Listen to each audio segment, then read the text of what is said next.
You you say that most people use Indeed or something similar when looking for a job search, but yet these are probably the worst places to look for a job. Why is that? So one job posting on Indeed gets between 350 and 5,000 applications.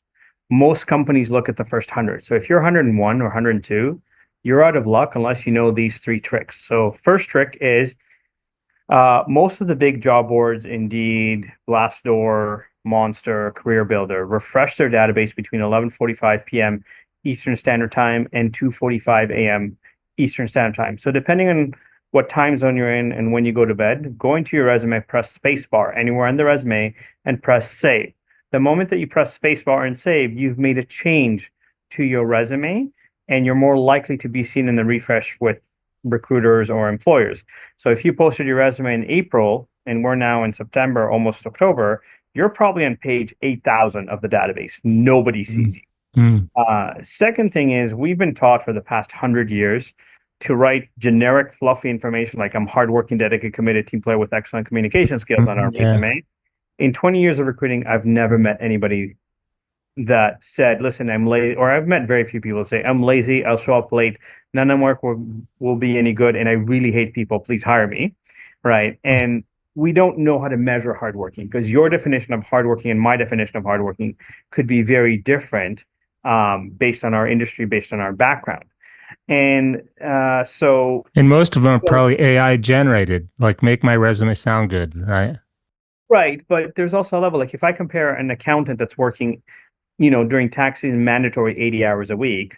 What's hard working? 100 for them. And then I compare that to a nurse during the height of the pandemic, which had to do 3 or 4 hours of overtime because there was such a shortage of nurses. Does Hmm. that mean that the nurse is less hardworking than the accountant because the accountant works more hours?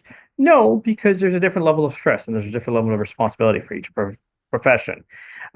So instead of filling your resume with what I call fluff, to fill your resume with technical words associated with the job that you are doing. So, for Got it. example, if you're an engineer, I think your background is aeronautical engineer, if I remember correctly, Hmm. Daniel. Yep. So, to give me aeronautical engineering technical words on your resume, not I'm hardworking, dedicated, committed team player.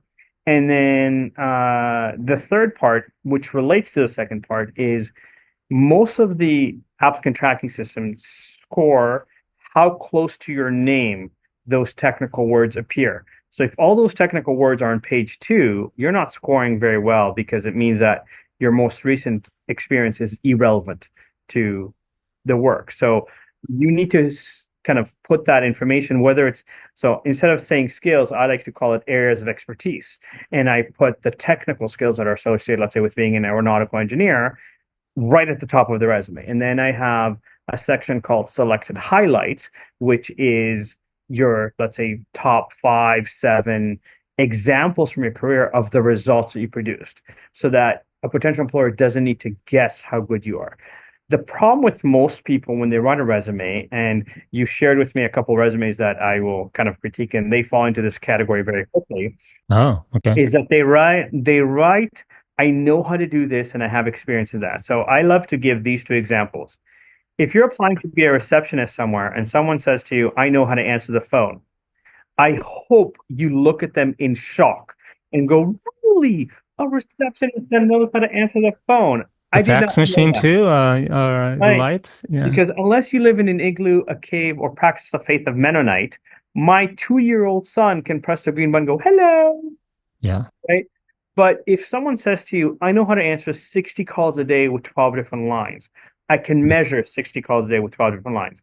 I cannot measure, I know how to answer the phone. That's the first thing, right? Now, if I use an example from my own career, if I say to you, Daniel, I'm an excellent salesperson. I know how to do B2B, B2C, account management, relationship building, lead generation. I've worked in retail. I've done door-to-door sales. I've done car sales. I've worked in private education. I've worked in recruitment. I know how to do sales. All the words I just said are very important for the algorithms of LinkedIn and Indeed and all of the applicant tracking system. But just because I said a lot of words doesn't mean I know how to sell. So Mm. if I say to you, I worked for a private college that before I came in generated $530,000 for the entire year. In 1 month, I was able to generate $860,000 for that college. Which one would convince you that I'm a good salesperson? All of the keywords or the actual Do you number? still need the keywords to get into the database and get, Correct. okay, you do But you both. need to put the keywords with what is the end result that you produce. No company is hiring you because there's an empty chair, in the office, and it looks weird that there's an empty chair in the office. So if you're an aeronautical engineer, you solved specific problems. You made things faster, you made them more efficient, or you figured out ways to make more money because you can kind of Mm-hmm. deliver that. Yep. So if your information on your resume is not telling me how you made money, saved money, or increased efficiency, you're not telling me any information. And in this day and age, with AI and with what's going on, if you have a generic resume and I have to guess how good you are, I'm Mm-hmm. probably going to guess a lot less than what you really are or what the. Do you want to jump into the resumes Sure. I sent you? Sure. We'll start with Mr. Smith, who is Okay. currently in, looks like the banking world.